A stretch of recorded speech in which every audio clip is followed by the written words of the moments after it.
mismos. Muchas cosas que creemos no tener tenemos y muchas que creemos tener no tenemos.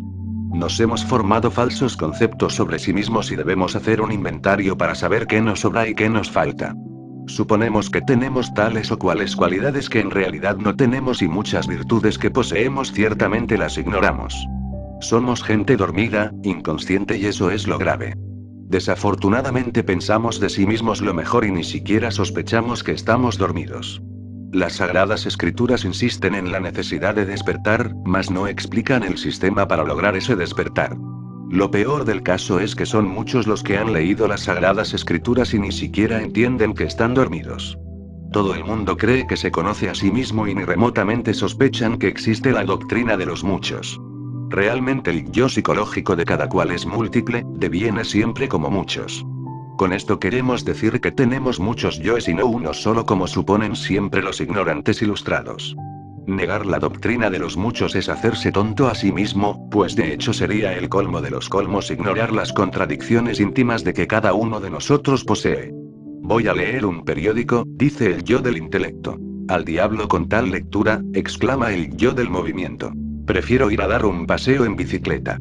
¿Qué paseo ni qué pan caliente?, grita un tercero en discordia. Prefiero comer, tengo hambre. Si nos pudiésemos ver en un espejo de cuerpo entero, ¿cuál somos?, descubriríamos por sí mismos en forma directa la doctrina de los muchos. La humana personalidad es tan solo una marioneta controlada por hilos invisibles. El yo que hoy jura amor eterno por la gnosis, es más tarde desplazado por otro yo que nada tiene que ver con el juramento. Entonces el sujeto se retira. El yo que hoy jura amor eterno a una mujer es más tarde desplazado por otro que nada tiene que ver con ese juramento, entonces el sujeto se enamora de otra y el castillo de naipes se va al suelo. El animal intelectual equivocadamente llamado hombre es como una casa llena de mucha gente.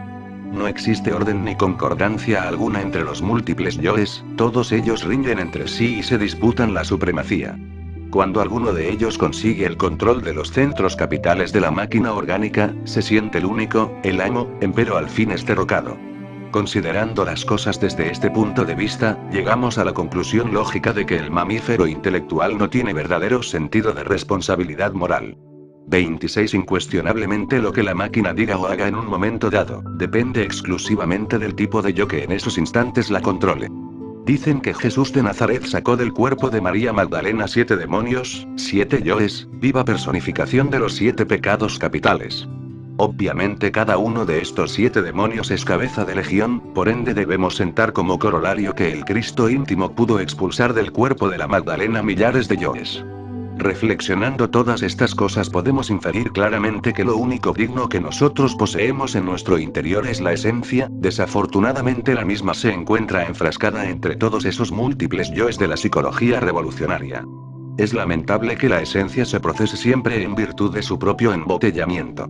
Incuestionablemente la esencia o conciencia, que es lo mismo, duerme profundamente. Capítulo Shi. Las tinieblas. Uno de los problemas más difíciles de nuestra época ciertamente viene a ser el intrincado laberinto de las teorías.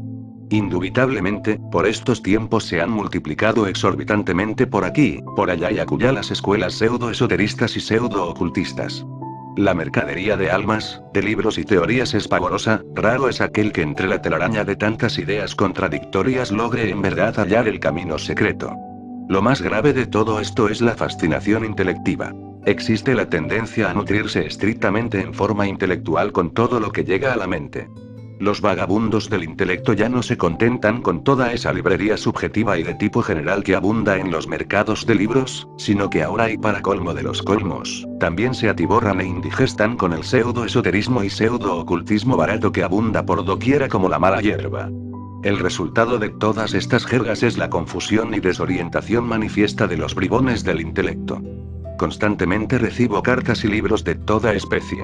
Los remitentes como siempre interrogándome sobre esta o aquella escuela, sobre tal o cual libro, yo me limito a contestar lo siguiente: deje usted la ociosidad mental. A usted no tiene por qué importarle la vida ajena, desintegre el yo animal de la curiosidad. A usted no deben importarle las escuelas ajenas, vuélvase serio, conózcase a sí mismo, estúdiese a sí mismo, obsérvese a sí mismo, etcétera, etcétera, etcétera. Realmente lo importante es conocerse a sí mismo profundamente en todos los niveles de la mente. Las tinieblas son la inconsciencia. La luz es la conciencia. Debemos permitir que la luz penetre en nuestras tinieblas. Obviamente la luz tiene poder para vencer a las tinieblas. Desgraciadamente las gentes se encuentran autoencerradas dentro del ambiente fétido e inmundo de su propia mente, adorando a su querido ego. No quieren darse cuenta las gentes de que no son dueños de su propia vida. Ciertamente cada persona está controlada desde adentro por muchas otras personas. Quiero referirme en forma enfática a toda esa multiplicidad de yoes que llevamos dentro.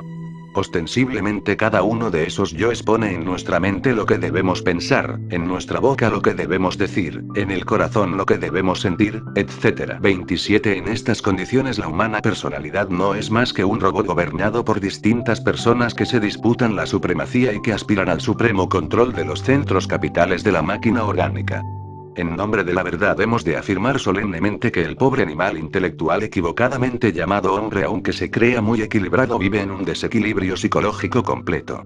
El mamífero intelectual en modo alguno es unilateral, si lo fuera sería equilibrado. El animal intelectual es desgraciadamente multilateral y eso está demostrado hasta la saciedad. ¿Cómo podría ser equilibrado el humanoide racional? Para que exista equilibrio perfecto se necesita de la conciencia despierta.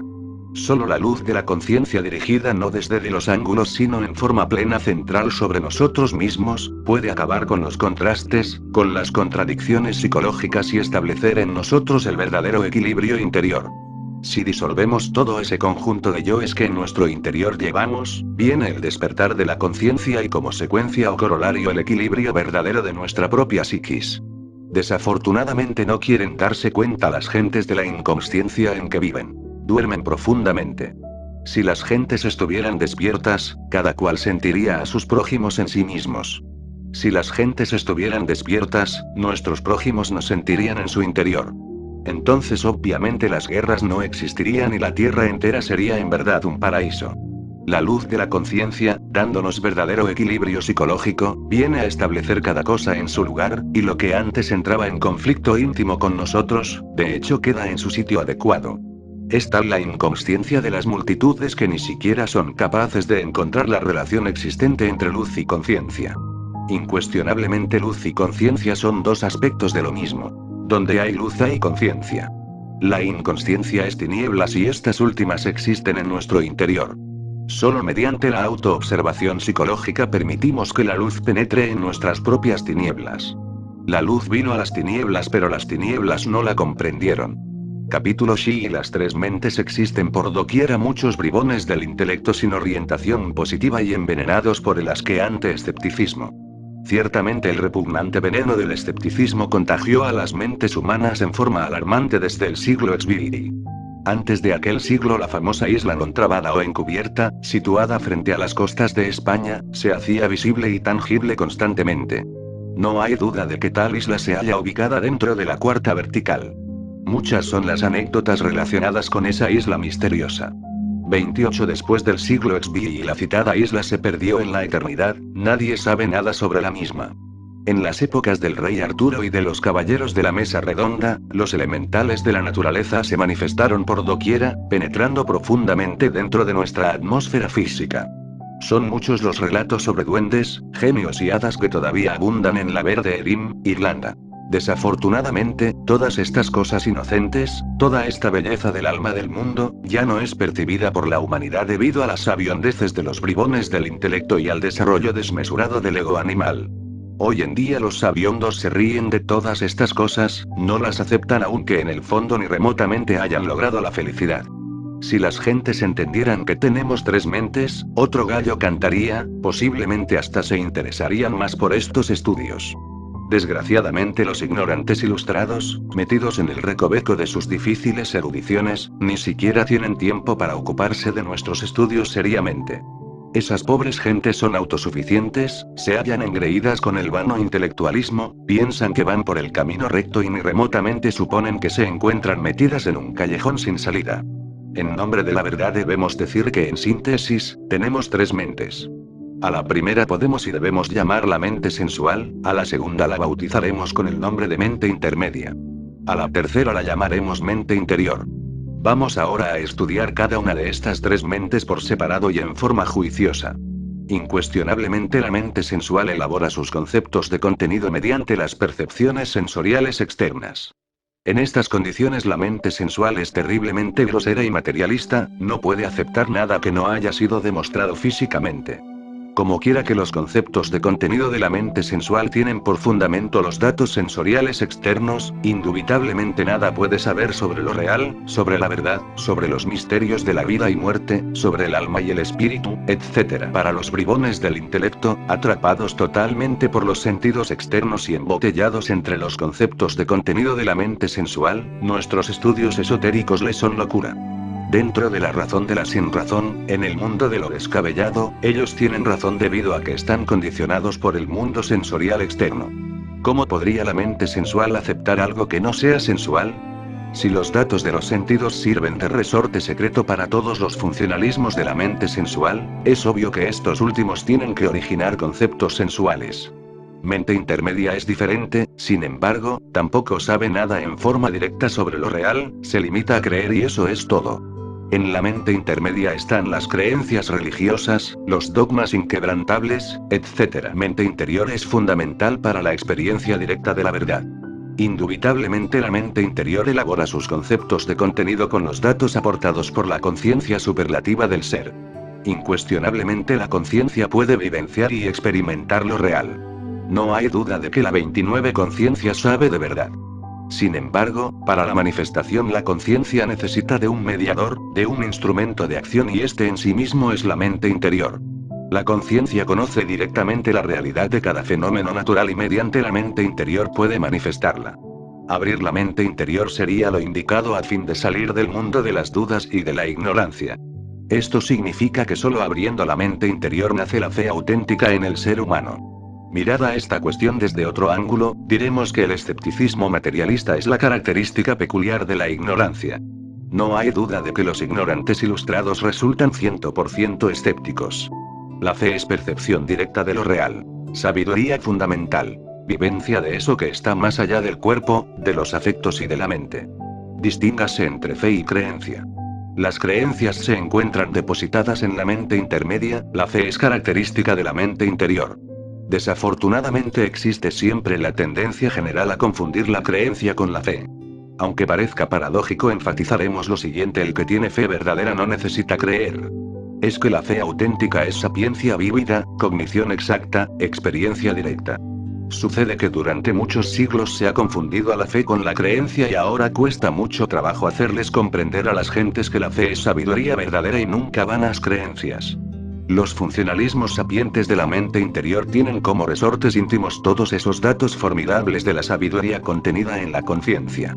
Quien ha abierto la mente interior recuerda sus vidas anteriores, conoce los misterios de la vida y la muerte, no por lo que haya leído o dejado de leer, no por lo que otro haya dicho o dejado de decir, no por lo que se haya creído o dejado de creer, sino por experiencia directa, vívida, terriblemente real.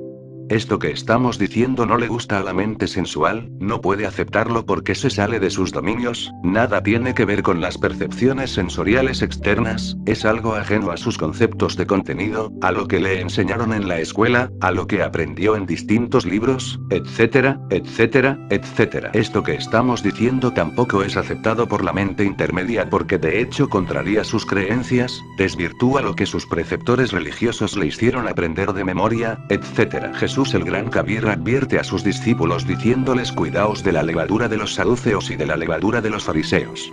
Es ostensible que Jesús el Cristo con esta advertencia se refirió a las doctrinas de los materialistas saduceos y de los hipócritas fariseos. La doctrina de los saduceos está en la mente sensual, es la doctrina de los 5 sentidos. La doctrina de los fariseos se halla ubicada en la mente intermedia, esto es irrefutable, irrebatible. Es evidente que los fariseos concurren a sus ritos para que se diga de ellos que son buenas personas, para aparentar ante los demás, mas nunca trabajan sobre sí mismos. No sería posible abrir la mente interior si no aprendiéramos a pensar psicológicamente. 30. Incuestionablemente cuando alguien empieza a observarse a sí mismo es señal de que ha comenzado a pensar psicológicamente. En tanto uno no admita la realidad de su propia psicología y la posibilidad de cambiarla fundamentalmente, indubitablemente no siente la necesidad de la autoobservación psicológica. Cuando uno acepta la doctrina de los muchos y comprende la necesidad de eliminar los distintos yoes que carga en su psiquis con el propósito de liberar la conciencia, la esencia, indubitablemente